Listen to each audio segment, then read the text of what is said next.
नमस्कार दोस्तों, स्वागत है हमारे शास्त्र ज्ञान यूट्यूब चैनल पे। यदि आप इस चैनल पे नए हैं तो हमारे इस चैनल को सब्सक्राइब करें और वीडियो को लाइक करें। नमस्कार दोस्तों, जय हनुमान, जय माता लक्ष्मी, हर हर महादेव। दोस्तों, सबसे पहले अपनी पूरी सच्ची श्रद्धा से कमेंट में लिखे जय माता लक्ष्मी। माता लक्ष्मी की कृपा से आपके घर में धन दौलत की बरकत होना शुरू हो जाएगी। दोस्तों, क्या आप भी अपने घर की सुख शांति, संतान की कमी या धन की कमी और कर्जे से परेशान हैं? या आपका भाग्य आपका साथ नहीं दे रहा है, या फिर आपके घर में लक्ष्मी का वास नहीं हो रहा है, आपके घर की सुख शांति में रुकावट आ रही है और आपके कार्य नहीं बन रहे हैं? तो दोस्तों, आज की इस वीडियो में एक बहुत ही महत्वपूर्ण जानकारी देने वाले हैं। जो भी महिलाएं रात में अपने पति के साथ सोती हैं, उन महिलाओं के लिए यह जानकारी बहुत ही जरूरी है।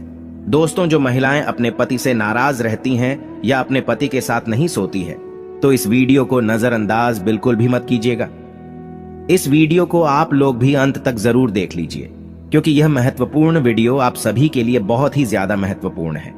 इसलिए इस वीडियो को अंत तक देखें। चलिए वीडियो शुरू करते हैं। उससे पहले, हे लक्ष्मी माता जी, जो भी आपके इस चैनल को सब्सक्राइब करें तो उसके घर में धन दौलत की कमी ना हो और उसका परिवार सदैव हंसता मुस्कुराता कुशल मंगल रहे। दर्शकों, किसी गांव में एक गरीब सेठ रहता था। जी हाँ, गरीब सेठ। आप सोच रहे होंगे सेठ था और वह भी गरीब।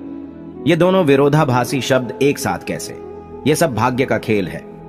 दोस्तों, हर इंसान के जीवन में कभी उतार कभी चढ़ाव आते हैं। उसी तरह दयाराम सेठ भी किसी जमाने में बहुत अमीर हुआ करता था और वह खूब दान धर्म और पुण्य भी किया करता था।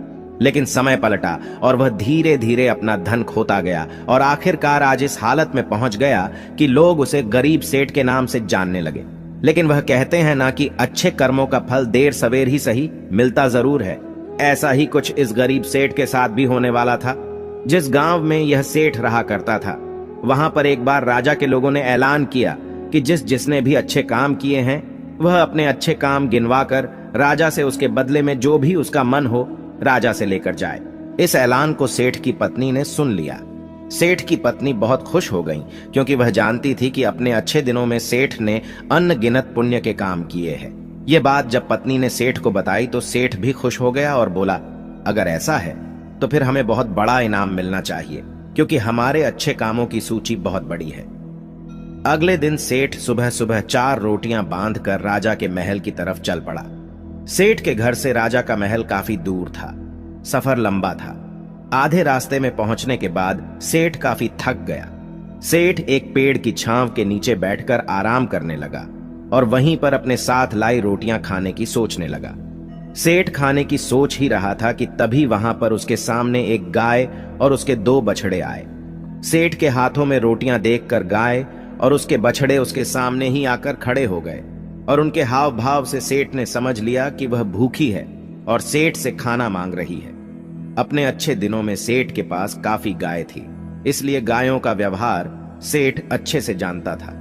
सेठ की परिस्थिति भले ही अभी अच्छी नहीं थी, लेकिन सेठ का स्वभाव बिल्कुल भी नहीं बदला था।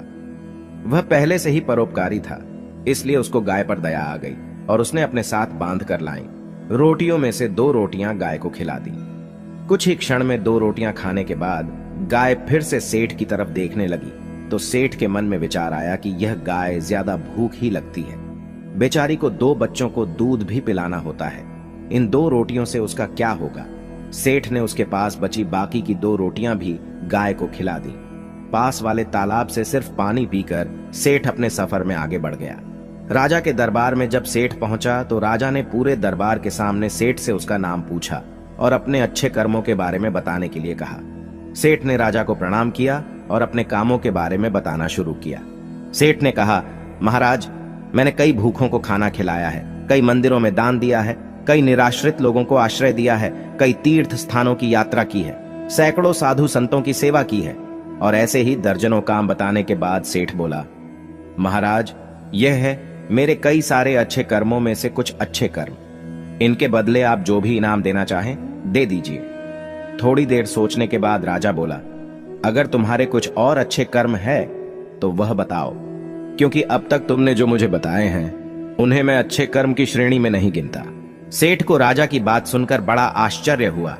सेठ ने राजा को हाथ जोड़कर कहा, अगर आपको मेरे बताए यह कर्म अच्छे कर्म नहीं लगते या पुण्य कर्म नहीं लगते तो मेरा बाकी के कर्मों का उल्लेख करना फिजूल होगा। आप मुझे इजाजत दीजिए, मैं वापस जाता हूं। सेठ दरबार छोड़कर जाने लगा। तब राजा के दरबारियों में से एक ने राजा के पास जाकर कुछ कहा, जिसे सुनने के बाद राजा ने सेठ को वापस दरबार में बुलाया। राजा बोला, तुमने अपने आज किए अच्छे काम के बारे में तो बताया ही नहीं। सेठ बोला, महाराज, आज मैंने कोई अच्छा काम किया ही नहीं, फिर मैं आपको कैसे बताऊं?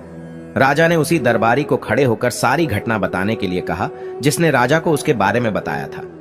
दरबारी खड़ा हुआ और बोला, महाराज, जैसे कि मैंने आपको बताया, मैं उसी गांव में रहता हूं जहां पर यह सेठ आराम करने बैठा था, और मैंने वहां देखा कि कैसे इन्होंने अपना सारा खाना पास आई गाय को खिला दिया और खुद बिना खाए सिर्फ पानी पीकर भूखे रहे।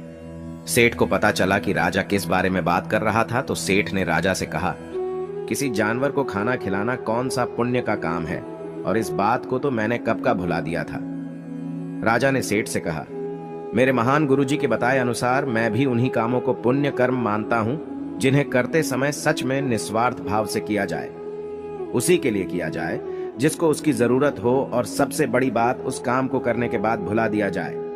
यही कारण है कि आज तुमने जो काम किया वह तुम्हारे किए गए आज तक के सभी कामों में सबसे उत्तम और सर्वश्रेष्ठ था, जिसके लिए तुम सच में इनाम के हकदार हो। इसके बाद राजा ने उस सेठ को अपना सबसे विश्वसनीय सेवक का पद दे दिया।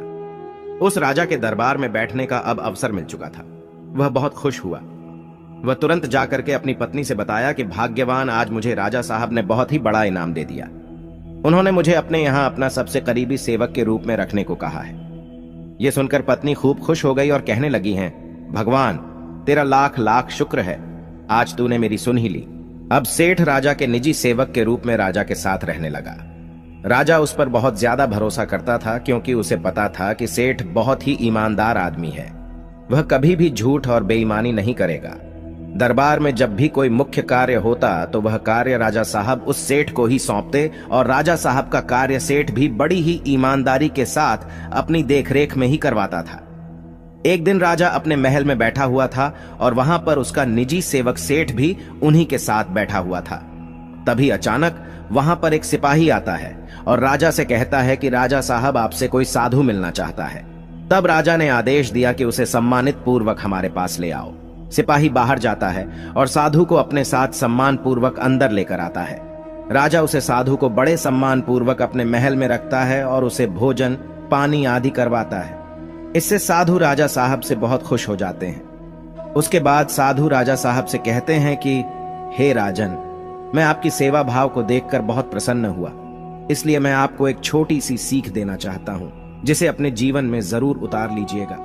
उन्होंने कहा कि हर पुरुष को सदैव इस बात का याद रखना चाहिए कि हमेशा किसी भी पुरुष को अपनी पत्नी से बहुत अच्छे संबंध रखने चाहिए, और यदि कभी पति या पत्नी के बीच में कोई अनबन या कोई झगड़ा होता है तो उसे समय रहते जरूर सुलझा लेना चाहिए, क्योंकि पति पत्नी के आपसी कलह के कारण घर में गरीबी और दरिद्रता वास करने लगती है। इसलिए पति और पत्नी के बीच में स्नेह होना बहुत ही आवश्यक है। हर पुरुष को यह बात याद रखनी चाहिए कि कभी भी किसी भी पति को अपनी पत्नी से गुस्सा होकर दूर नहीं रहना चाहिए, क्योंकि इस प्रकार पत्नी के हृदय में बहुत बड़ा दुख पहुंचता है, और पत्नी घर की लक्ष्मी मानी जाती है, और यदि लक्ष्मी को ही दुख पहुंचेगा तो घर में धन दौलत की कमी आना शुरू हो जाएगी, घर में गरीबी आने लगेगी। हर पति और पत्नी को सदैव पास रहकर एक साथ ही सोना चाहिए, क्योंकि एक साथ सोने से घर में धन दौलत और बरकत बढ़ती है, क्योंकि इससे माता लक्ष्मी भी प्रसन्न होती है। जब घर की लक्ष्मी प्रसन्न रहेगी तो माता लक्ष्मी जरूर प्रसन्न रहेंगी। इतना कहकर वह साधु राजा के राजमहल से चले जाते हैं। कुछ दिन बाद एक दिन राजा का रानी से झगड़ा हो जाता है और वह दोनों अलग अलग जगह पर रहने लगते हैं, अर्थात दोनों एक दूसरे से दूर रहने लगते हैं। रानी अपने कक्ष में सोती थी, राजा अकेले अपने कक्ष में सोते थे, लेकिन रानी राजा को हर रात देखने के लिए उनके कक्ष में जरूर जाती थी। उन्हीं के महल में एक बहरूपिया भेष बदलकर सिपाही के रूप में रहता था, जो कि दूसरे दुश्मन राज्य का खुफिया दूत था। जब उसे पता चलता है कि राजा और रानी के बीच इस समय झगड़ा चल रहा है, तो वह इसका फायदा उठाने की कोशिश करता है और राजा को मारकर सारा राज्य हड़पने की कोशिश करता है। एक रात वह अपने कुछ साथियों के साथ राजा को मारने के लिए उसके कक्ष में जाने को तैयार होता है, क्योंकि राजा अपने कक्ष में अकेला सोया हुआ था। उनके साथ उनकी रानी साहिबा भी नहीं थी। वह खुफिया दुश्मन दूत राजा साहब के कमरे में घुसा और तभी उधर से रानी राजा को रात में देखने के लिए उनके कमरे की ओर आ रही थी। जैसे ही उन्होंने देखा कि कोई उन्हें मारने के लिए उनके कमरे में जा रहा है, तभी रानी ने पीछे से कुछ सिपाहियों को भेजकर उसे पकड़वा लेती है।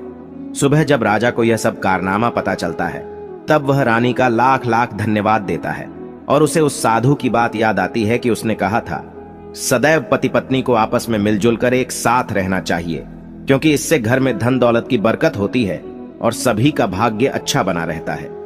यदि सही वक्त पर रानी उसको अगर न पकड़ पाती तो शायद मेरा धन दौलत और प्राण सब कुछ दूर हो जाता। सच ही कहा जाता है कि घर की महिला स्वयं लक्ष्मी होती है और लक्ष्मी को हमेशा खुश रखना चाहिए, और यदि कोई पति अपनी पत्नी के साथ सोता है तो पत्नी हमेशा खुश रहती है और घर में सुख शांति धन दौलत की बरकत होने लगती है। दोस्तों, सभी लोग सच्ची श्रद्धा से कमेंट में लिखे जय माता लक्ष्मी। माता लक्ष्मी की कृपा से आप सभी के घर में धन दौलत की कभी कमी ना हो। दोस्तों, ऐसी ही और इंटरेस्टिंग वीडियो देखने के लिए इस चैनल को अभी सब्सक्राइब करें और कमेंट सेक्शन में जय मां लक्ष्मी हर हर महादेव लिखना ना भूलें। धन्यवाद।